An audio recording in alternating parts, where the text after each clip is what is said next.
Comment est-ce que le chrétien doit regarder la politique?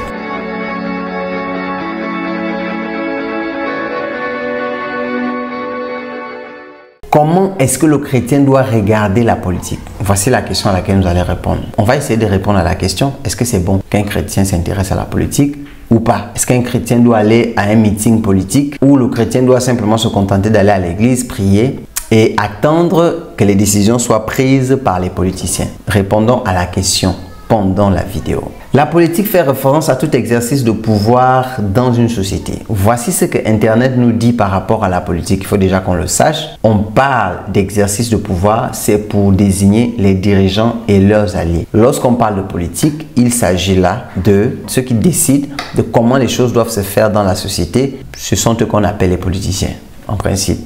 Normalement, ça veut dire que quelqu'un ne peut pas être président de la République sans qu'il ne fasse la politique, ou encore député ou encore ministre. Ce sont des postes un peu politiques parce que la politique concerne les décisions, la politique concerne l'exercice du pouvoir. La vérité, c'est que lorsqu'on parle de politique, par exemple en Afrique, la politique généralement va au-delà de l'exercice du pouvoir dans une société.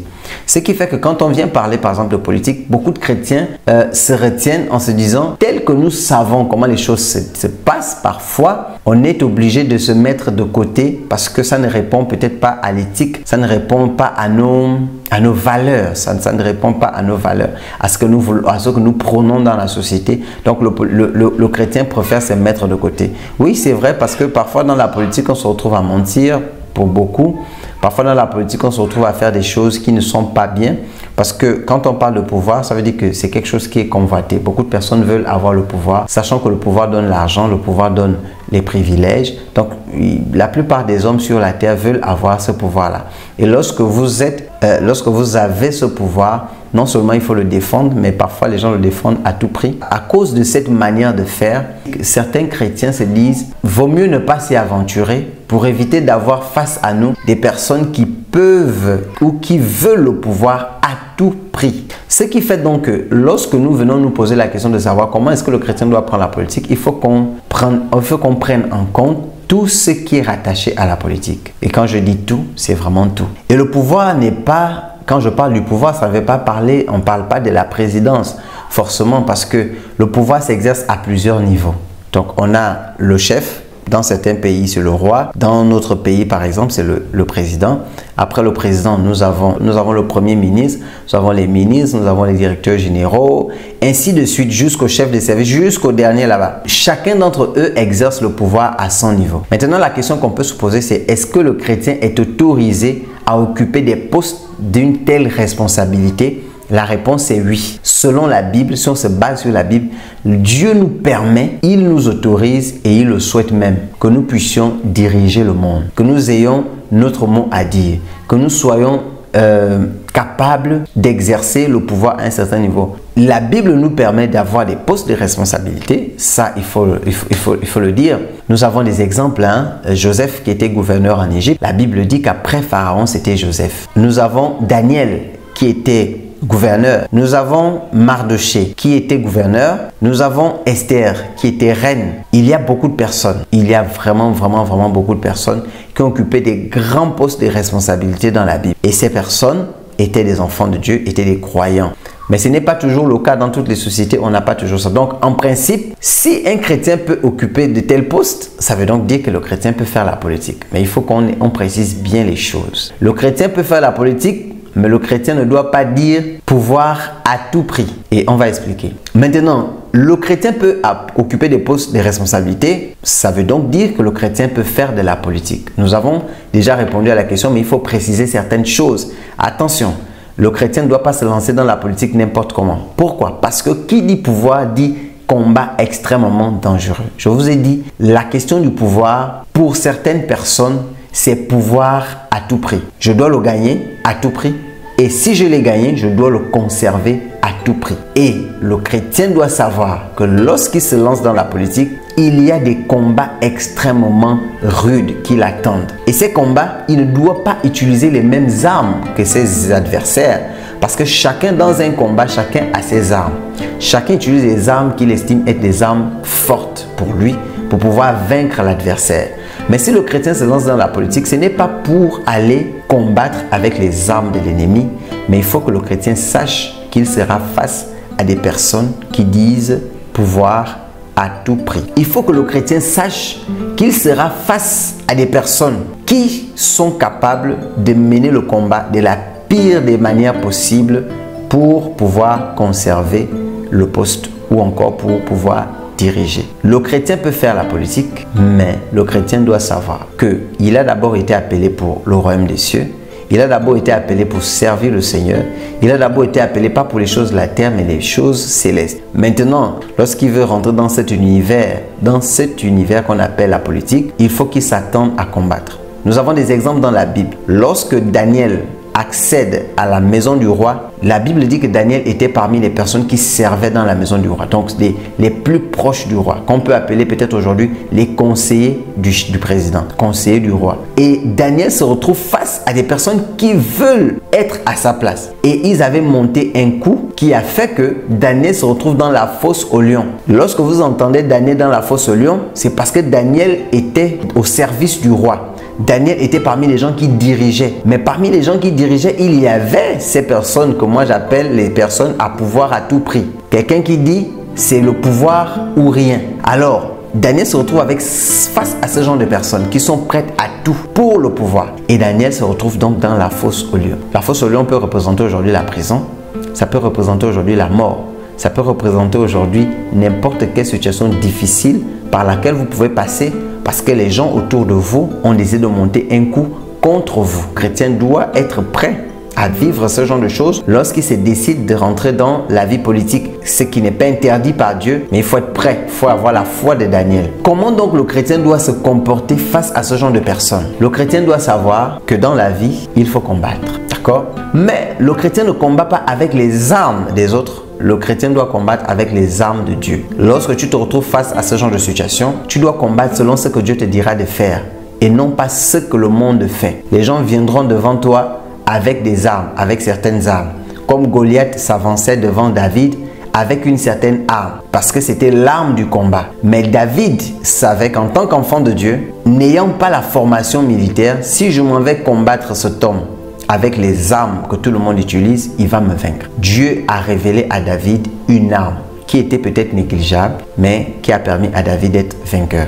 Et les enfants de Dieu seront toujours vainqueurs tant qu'ils utiliseront les armes de Dieu. Qui dit diriger dit passer beaucoup plus de temps à s'occuper du peuple plutôt qu'à s'occuper des affaires de Dieu. C'est-à-dire, vous n'aurez plus suffisamment de temps pour prier, vous n'aurez plus suffisamment de temps pour jeûner et pour passer du temps avec les frères en Christ. Parce que lorsque vous essayez de regarder, c'est ce qui a causé les problèmes à Daniel et à ses trois frères qui se sont retrouvés dans la fournaise ardente. Parce que le monde avait imposé un rythme de vie à Daniel que Daniel ne voulait pas respecter. Daniel avait son programme de prière et sa manière de prier à lui. Alors que le monde lui avait imposé une autre manière, alors Daniel va dire « je ne peux pas faire ça ». Donc Daniel refuse de faire ce que le monde autour de lui faisait pour pratiquer uniquement ce que la parole de Dieu disait. Mais ça devient compliqué. Être gouverneur et penser qu'on aura toujours la même flamme du Saint-Esprit où on est capable de soulever certaines situations spirituelles, ce n'est pas toujours évident. Ça veut dire qu'il faut vraiment se faire violence. Il faut avoir une foi qui est inébranlable. Si vous savez que vous n'avez pas une grande foi, n'allez pas dans la politique parce que vous allez être converti. On va vous ramener dans le monde et vous allez commencer à pratiquer les choses du monde.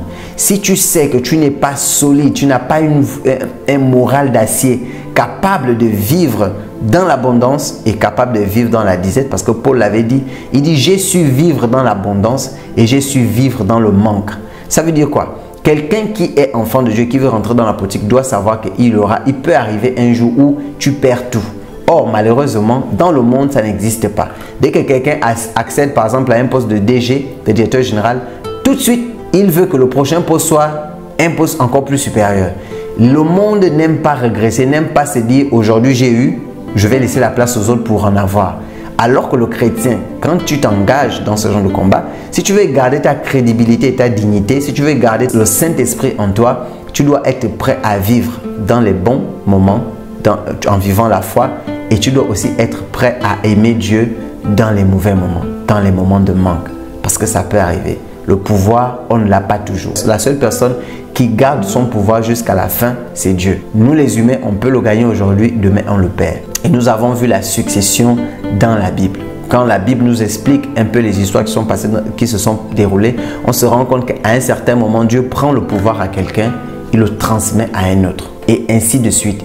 Dieu n'a jamais donné le pouvoir à quelqu'un qui est resté éternellement. Et même Jésus, lorsque Jésus est venu sur la terre, il a brillé, il a fait son parcours, il a eu son ministère de 3 ans.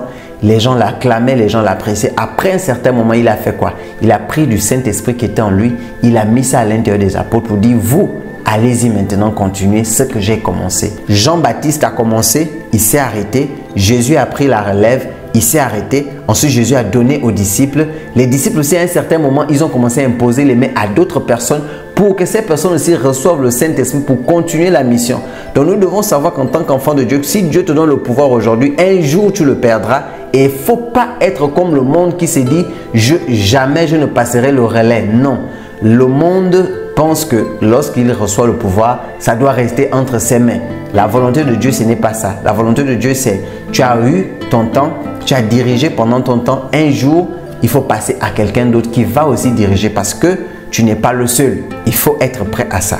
Et donc, le fait que tu te retrouves dans des situations où tu n'arrives plus à prier, tu n'arrives plus à jeûner, ce sera beaucoup dangereux pour ta foi. Voilà pourquoi je dis, si tu n'as pas une foi inébranlable, si tu sais que tu n'as pas une foi qui est solide, qui est fondée sur le roc, ne t'engage pas dans la politique parce que au bout d'un petit temps seulement, tu seras converti au monde. Qu'est-ce que la Bible dit dans Matthieu chapitre 16 au verset 26? La Bible dit, si un homme parvient à posséder le monde entier, à quoi cela lui sert-il s'il perd son âme? Et que peut-on donner pour racheter son âme?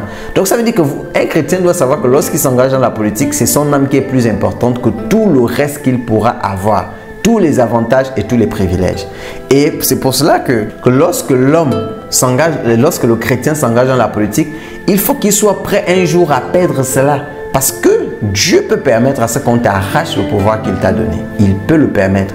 Et quand il le permet, ne t'y attache pas. Parce que si tu t'attaches trop au pouvoir, c'est ton âme qui partira à la place. Il faut comprendre ce que je suis en train de dire. Celui qui s'attache trop au pouvoir perdra son âme à cause du pouvoir.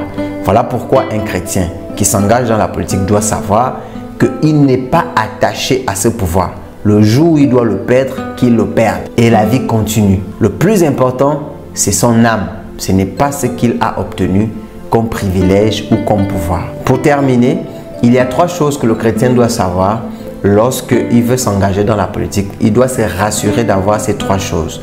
La première chose, c'est que tu dois te rassurer que Dieu est avec toi dans ton ambition politique. Dieu t'accompagne parce que c'est Dieu, lorsqu'il t'accompagne, qui te donnera les armes pour combattre. Parce qu'il n'y a pas de politique sans combat, ça n'existe pas. Il n'y a pas de poste de responsabilité sans combat. Il n'y a pas de pouvoir sans combat. Donc lorsque tu t'engages dans la politique, tu dois savoir que tu t'engages dans des combats extrêmement dangereux. Et il faut te rassurer que Dieu a décidé de t'accompagner dans ces combats. Parce que c'est lui qui te donnera les armes et c'est lui qui te donnera la sagesse. Première chose. La deuxième chose qu'un chrétien doit se rassurer d'avoir, c'est qu'il doit se rassurer de garder sa vie de prière, sa vie de méditation et surtout sa vie de communion avec les frères. Dès lors qu'à cause d'un poste politique ou un poste de responsabilité, tu perds ta vie de prière, tu perds ta communion avec les frères, tu perds ta vie de méditation, il y a un problème. Tu risques de perdre aussi ton âme à cause de ce poste de responsabilité. Voilà pourquoi il faut faire très attention. La troisième chose, c'est que le chrétien doit être prêt à souvent être le seul à dire non quand tout le monde dit oui ou être le seul à dire oui quand tout le monde dit non. Et lorsque tu es le seul à dire non ou oui quand tout le monde dit le contraire, ça veut dire que tu seras prêt à subir les conséquences de ta décision. Et le monde ne pense pas toujours comme nous. Nous devons nous rassurer en tant que chrétien, lorsque tu veux te lancer dans la politique, que tu vas te maintenir dans la volonté de Dieu et non pas devenir de plus en plus souple et flexible à cause de l'argent et à cause du fait que tu as honte de prendre certaines positions. Il faut être clair dans ça. Si tu es député et que tout le monde doit voter une loi, si cette loi est contre la volonté de Dieu, sois le seul à dire non. Si tu es je ne sais quoi partout où tu peux te retrouver, où tu dois donner tu as ton mot à dire, il faut te rassurer que le mot que tu diras, qui est la volonté de Dieu et non pas ce que ton chef ou ton supérieur veut entendre. Parce que malheureusement dans la politique c'est ça, on dit ce que le chef veut entendre et pas ce qui doit être dit. Il faut être prêt à dire la vérité et il faut être prêt à tout perdre à cause de Dieu. Ça veut dire que si un jour tu dois perdre ton poste de responsabilité parce que tu as honoré Dieu, il faut être prêt à cela. Voilà un peu ce que je voulais apporter aujourd'hui. Nous avons l'exemple, comme je disais, Joseph. Lorsque Joseph vivait dans la maison de Potiphar, la Bible nous déclare que la femme de Potiphar avait donné la gestion de toute la maison, de toute sa maison à Joseph. Mais il y avait la femme de Potiphar qui voulait avoir des rapports sexuels avec Joseph. Et Joseph avait catégoriquement refusé cela. Il avait refusé cela au prix de sa propre liberté. Il est allé en prison parce qu'il ne voulait pas pécher contre Dieu. Lorsque vous avez un poste de responsabilité, rassurez-vous que vous êtes capable, vous êtes prêt à aller en prison, à mourir parce que vous voulez défendre les intérêts de Dieu et non pas les intérêts des hommes. Quelqu'un volera quelque part, on viendra vous poser la question de savoir est-ce qu'il a volé ou pas. Vous devez être capable de dire il a volé et non pas cacher la vérité parce que vous voulez défendre votre poste. La même chose s'est passée avec Shadrach, Meshach et Abednego dans la Bible lorsqu'ils se retrouvent dans la fournaise ardente. On leur demande d'adorer un autre Dieu. Il y a beaucoup de chrétiens qui rentrent dans la politique, ils sont saints. Quand ils arrivent là-bas, ils rentrent dans tout ce qui est franc-maçonnerie et autres parce qu'ils veulent maintenir le poste. Vous devez être prêt à refuser la franc-maçonnerie. Vous devez être prêt à refuser toutes les mauvaises pratiques parce que vous voulez honorer Dieu. Et si cela doit vous faire perdre votre poste et même votre vie, il faut être prêt à accepter cela. Voilà pourquoi, pour certains, ils préfèrent ne pas rentrer dans la politique parce qu'ils savent ce que ça engendre. Mais toi qui veux avoir des privilèges, toi qui veux avoir un gros salaire, toi qui veux avoir des postes de responsabilité, toi qui veux avoir le pouvoir, sois prêt à être comme Shadrach, Meshach et Abednego qui ont accepté d'aller dans la fournaise ardente plutôt que d'adorer un autre Dieu. Que Dieu vous bénisse et qu'il vous bénisse abondamment.